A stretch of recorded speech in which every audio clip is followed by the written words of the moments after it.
गाजियाबाद के मुरादनगर से लगते हुए हिसाली गांव में, जहां पर सरकार ने कुछ दलितों के घरों को एक तालाब को चौड़ा करने के लिए, एक झोड़ को चौड़ा करने के उद्देश्य से कुछ दलितों के मकान सिर्फ इसलिए तोड़ दिए हैं। वो कहते हैं कि ये नाजायज़ हैं, अनऑथराइज हैं। आइए मिलते हैं कुछ दलितों के परिवार से जो वाल्मीकि समुदाय से ताल्लुक़ रखते हैं। इन्होंने आपके मकान क्यों तोड़े हैं? क्यों तोड़े हैं? देखो, हम गरीब आदमी, अपने बच्चों को पाले, हमारे ना पानी है ना लाइट है, हमारे घर में फोड़ के हमारे बच्चे तड़प रहे हैं इस टाइम पे, हमारे बच्चे तड़प रहे हैं इस टाइम पे। बताओ, हमारा पट्टा मिला था, पट्टे में अपने जमीन बनाई थी, हमारी 4 पीढ़ी बदल के हमारे यहाँ रहते सकते। आज हमें ये बताना कि अलग से जमीन है, हम किसकी जमीन है? पिंक है, हमारे सामने झोड़ खुदरा है और हम गरीब आदमी हैं, बहुत विधवा हैं और हमारे पास में कुछ भी नहीं है। हम बिल्कुल घर ढहा दिए हमारे। पट्टे मिले हुए हैं? पट्टे मिले हुए हैं गवर्नमेंट की तरफ से। आप बताओ, आपके साथ क्या हुआ? मैं विधवा औरत हूँ और क्या नाम है, मेरा घर ढह गया।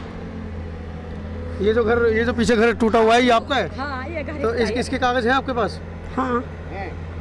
और मेरे क्या नाम है आपका? कितने बच्चे हैं आपके? मेरे बच्चे 6 हैं और एक लड़का मेरा पागल है, बेरोजगार है। जिस समय ये घर तोड़ा जा रहा था उस समय आप कहाँ पर थी? यहीं पे थी। प्रधान ने खड़े होके यहाँ पे खुद तुड़वाया घर पे और लाइट बंद कर दी, पानी बंद कर दिया और हमारे निकलने का कोई भी साधन नहीं है। बताओ कहाँ जाए हम? आपके घर से यहाँ रास्ता नहीं है? कोई भी रास्ता नहीं है। घर के अंदर दुर्मंत कर दिए इन्होंने, घर से बेघर कर दिए। बताइएगा, जो रास्ता था मैंने वो बंद करवा दिया। बताइएगा अब कहाँ जाएं? आप लोगों से कुछ जाति दुश्मनी प्रधान जी की? नहीं, कोई जाति दुश्मनी नहीं थी। फिर लेकिन और के किसी के नहीं तोड़े, हमारी तोड़े वाल्मीकि जाति के। ऐसे क्यों अत्याचार हुआ ये बताइएगा? जब तोड़ने थे तो सभी के तोड़ते। आप लोगों से एक पर्सनल सवाल पूछना चाहूँगा, आप लोगों ने वोट किसको दिया? वोट हमने इनको ही दिए। किनको? प्रधान जी को ही, और पहले से ही नहीं देते आ रहे हैं। बताइएगा, हमारे क्या वाल्मीकि जाति के कोई प्रधान बने हुए हैं क्या अभी तक? नहीं कोई बने, नहीं कोई बनेंगे, क्योंकि हमारे घर ही नहीं है, 3 ही घर है केवल। बताइएगा, और यही हमारे सारे ऐसे हमारे साथ अत्याचार कर रहे हैं। ये कौन सा रीति रिवाज है? बताइएगा भैया। ये तो मौत का कुआं बनाया जा रहा है हमारे घर के आगे, तो मौत का कुआं बन रहा है। यूँ तो वो क्या बन रहा है, तालाब क्या बन रहा है, मौत का कुआं बन रहा है। हमारे बच्चे गिर गिर के मर जाएंगे। हाँ, तो इससे तो भैया हमें जो है भाई गांव से निकाला जावे और हमें कहीं भेज दो, कहीं हमें भेज दो ऐसा कहीं, या हमें सल्फास। ये लोग हमें बसा रहे हैं क्या, उजाड़ रहे हैं क्या? बताओ, हमारा मंदिर इन्होंने इतनी गहराई में कुएं में खड़ा कर दिया। अगर ये मंदिर हमारे घर पे गिरेगा तो हम मरेंगे जिएंगे? घर तो हमारे गहरी दिए, घर तो ढा दिए। क्या हमें इस दुनिया में जीने का अधिकार नहीं क्योंकि हम दलित हैं? ये हमारा शोषण क्यों कर रहे हैं? ये बताइए, ये सोलन लोग हमारा शोषण क्यों कर रहे हैं? हम कलंक है क्या इस देश के अंदर? हमें कुछ जीने का अधिकार नहीं है क्या? क्या बाबा साहब ने हमें जीने का अधिकार, पढ़ने का अधिकार, घर में मकान में रहने का अधिकार नहीं दिया क्या हमें? बाबा साहब ने जो इस तरीके से हमारे साथ में लूट और अत्याचार कर रहे हैं हमारे घरों में आके, ये सरेआम हमारे साथ में शोषण किया जा रहा है। ये साथियों, मैं यहाँ पर इनकी भाई की एक बात काटनी चाहूँगा। इन्होंने बाबा साहब का नाम लिया। अगर ये वाकई में बाबा साहब को जानते तो आज इनके साथ ये छल कपट धोखा कभी नहीं होता। अगर ये बाबा साहब को मानते, अगर ये बाबा साहब को पढ़ते तो शायद इस मंदिर को भी ना बनवाते, जिसके ऊपर आज शायद एक यहाँ लड़ाई होने वाली है। अगर ये बाबा साहब को जानते तो आज जो इनके छोटे छोटे बच्चे यहाँ पर घूम रहे हैं, शायद ये आज स्कूल में होते।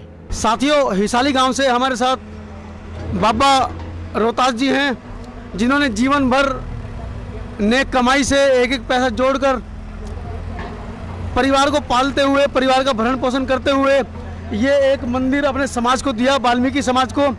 और आज इस मंदिर का अस्तित्व खतरे में है।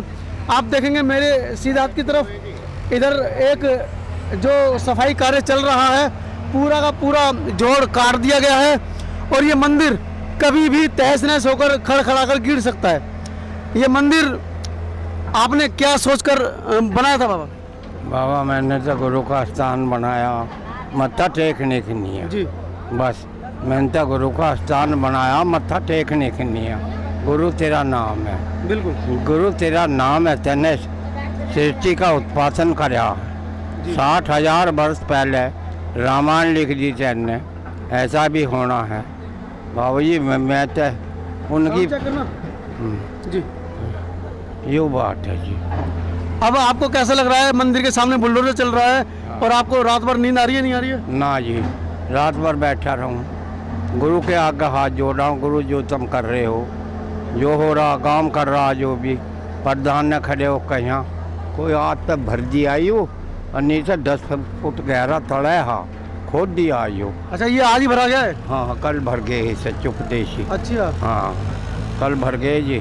साथियों, इस मंदिर के तीनों तरफ लगभग 10-10 फुट की खुदाई हो चुकी है और रात प्रधान जी या कुछ सरकारी कर्मचारियों ने इसको आगे से भरने की कोशिश की है। चारों तरफ से इसकी खुदाई कर दी है, पानी चारों तरफ भरा हुआ है।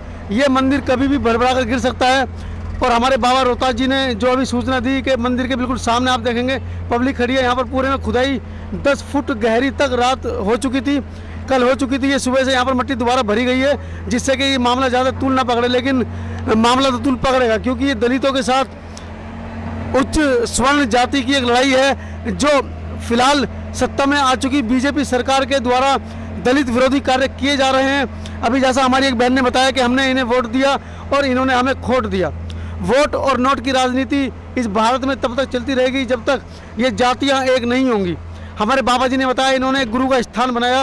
अगर गुरु का स्थान बनाने की कीमत सिर्फ इतनी है कि इसको कभी भी गिराया जा सके, तो इन गुरुओं के स्थान को मानने का क्या फ़ायदा। समता आवाज़ टीवी चैनल से मैं मनोज अंतानी।